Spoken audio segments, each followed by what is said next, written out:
আজকে আমরা আলোচনা করব হচ্ছে মুদ্রাস্ফীতি নির্ণয়ের ক্ষেত্রে হচ্ছে ভোক্তার মূল্যসূচক ব্যবহার, অর্থাৎ ভোক্তার মূল্যসূচকের মাধ্যমে কিভাবে মুদ্রাস্ফীতি পরিমাপ করা যায় সেটা নিয়ে আমরা আলোচনা করব। এর আগে আমরা ভোক্তার মূল্যসূচক কি আগে সেটা দেখে নেব। মুদ্রাস্ফীতি পরিমাপের একটি পদ্ধতি হলো ভোক্তার মূল্যসূচক। ভোক্তার ব্যয় সম্পর্কিত তথ্য সংগ্রহ করে দাম সূচক নির্ণয়ের পদ্ধতিকে ভোক্তার মূল্যসূচক বলা হয়। অর্থাৎ ভোক্তা যে ধরনের দ্রব্য ব্যয় করে সেই দ্রব্যের ব্যয় সম্পর্কিত একটা তথ্য সংগ্রহ করে সেখান থেকে দাম সূচক নির্ণয়ের যে পদ্ধতি সেটাই হচ্ছে ভোক্তার মূল্যসূচক বলা হয়।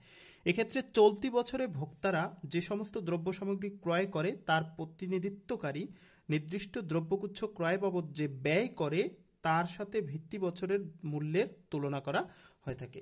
সহজ কথা হচ্ছে এই ক্ষেত্রে মানে চলতি বছর বা বর্তমান বছরে যে দ্রব্য ব্যবহার করে অতীতে ওই পরিমাণ দ্রব্য কি দামে ব্যবহার করতো এই তথ্য সংগ্রহ করে তার ভিত্তিতেই ভোক্তার মূল্যসূচক বের করা যায়। একটা উদাহরণ দিলে সেটা আরো সহজে বোঝা যাবে।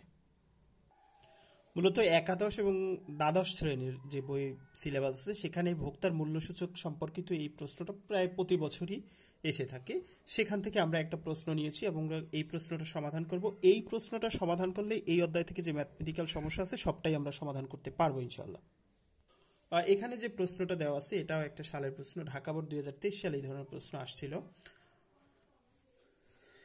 এক্স দেশে 2018 ও 22 সালের বিভিন্ন ভোগ্য দ্রব্যের দাম এবং পরিমাণের তালিকা নিচে দেয়া হলো। একটা দেশ, সেই দেশের হচ্ছে 2018 এবং 22 সালে যে বিভিন্ন পণ্য ভোগ করছে সেই পণ্যের যে তালিকা সেটা দেওয়া হলো। এখানে দ্রব্য দেওয়া আছে, এখানে পরিমাণ দেওয়া আছে, দাম দেওয়া আছে 2018 সালের দাম আর 2022 সালের দাম দেওয়া আছে। চাল হচ্ছে 30 কেজি পরিমাণটা দেওয়া আছে এবং চাল প্রতি কেজি 2018 সালে 50 টাকা ক্রয় করা হয়েছিল, 2022 সালে সেটা বেড়ে 60 টাকা হয়েছে। লবণ হচ্ছে 2 কেজির দাম এখানে হিসাব করব আমরা, এবং প্রতি কেজি লবণ 2018 সালে 25 টাকায় ক্রয় করা হয়েছিল আর 22 সালে হচ্ছে 30 টাকায় ক্রয় করা হয়েছিল। আলু 10 কেজি আমরা হিসাব করব এবং প্রতি কেজি আলুর দাম 2018 সালে 20 টাকা ছিল, 2022 সালে সেটা 30 টাকা ছিল। তেল হচ্ছে 5 কেজি আমরা নিয়েছি, এখানে হচ্ছে দাম ছিল 2018 সালে 100 টাকা করে প্রতি কেজি ছিল আর 2022 সালে 180 টাকা হয়েছে। এই যে আমাদের দামের পরিবর্তন আমরা দেখলাম যে 2018 সালের তুলনায় 2022 সালে সবগুলো পণ্যেরই দাম বাড়ছে।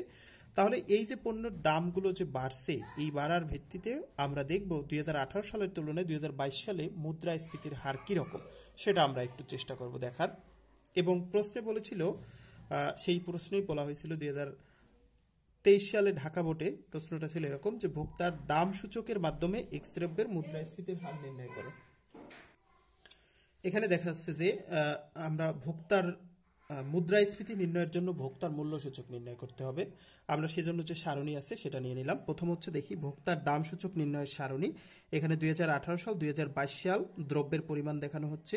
পরিমাণ হচ্ছে 30, এই যে তথ্য আগে যেটা আছে সেটাই হচ্ছে 30, 2, 10, 5 আর এখানেও যেগুলো তথ্য আছে আমরা সেই তথ্যগুলোই নিয়ে নিছি। এখন একটা বিষয় মনে রাখতে হবে যে ভিত্তি বছর বা পূর্বের বছর যে পরিমাণ সেটাকে আমরা কিউ নট দেব, আর পূর্বের বছরের যে দাম সেটাকে আমরা পি নট দিয়ে চিহ্নিত করব, আর বর্তমান বছর বা চলতি বছর যে দাম সেটাকে আমরা পি এন দিয়ে প্রকাশ করব। হ্যাঁ, পি এন দিয়ে প্রকাশ করব। এবার আমরা দেখি, প্রথমে আমাদের লাগবে হচ্ছে পি নট কিউ নট।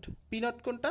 এই হচ্ছে পি নট, মানে হচ্ছে ভিত্তি বছরের দাম, আর কিউ নট হচ্ছে ভিত্তি বছরের পরিমাণ। এই পরিমাণটা ভিত্তি বছর হোক চলতি বছর হোক একই পরিমাণ।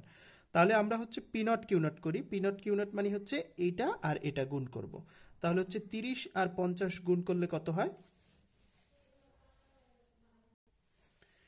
এই যে 3 5 15 আর দুটো শূন্য, তার মানে হচ্ছে 1500। এবার হচ্ছে 25 দুগুণে 50, তারপর হচ্ছে 2 একে 2 আর দুটো শূন্য, তার মানে 10 200। তারপর হচ্ছে 5 একে 5 আর শূন্য।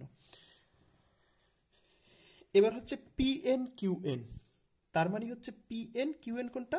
পি এন হচ্ছে এই যে চলতি বছরের যে দাম সেটা হচ্ছে পি এন, আর কিউ নট কোনটা? এই যে ভিত্তি বছরের যে পরিমাণ, এটা ভিত্তি বছরের পরিমাণও যা চলতি বছরের পরিমাণ একই, তার মানে আমরা একই পরিমাণ দিয়ে কিন্তু হিসাব করছি। তাহলে হচ্ছে কি 3 6 18,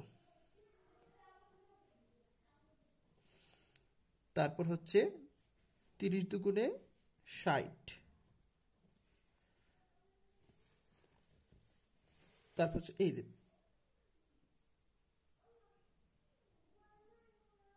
3 একে 3 আর দুটো শূন্য, 30 10 300, তারপর হচ্ছে 5 18 90 আর এই একটা শূন্য, 900। তার মানে হচ্ছে 180 গুণ 5 করলে হয় 900।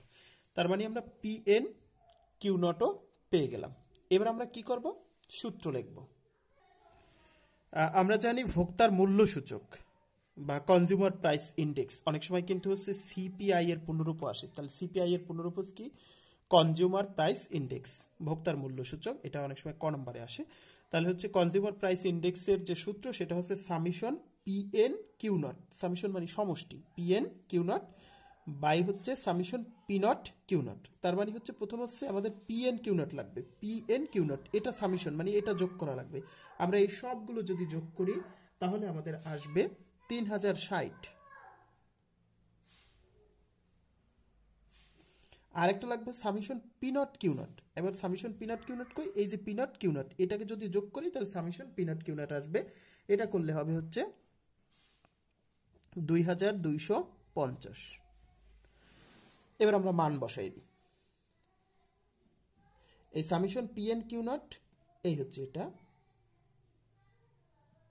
3060, আর হচ্ছে summation P naught Q naught, এই যে পি নট কিউ নট হচ্ছে 2250 গুণ 100।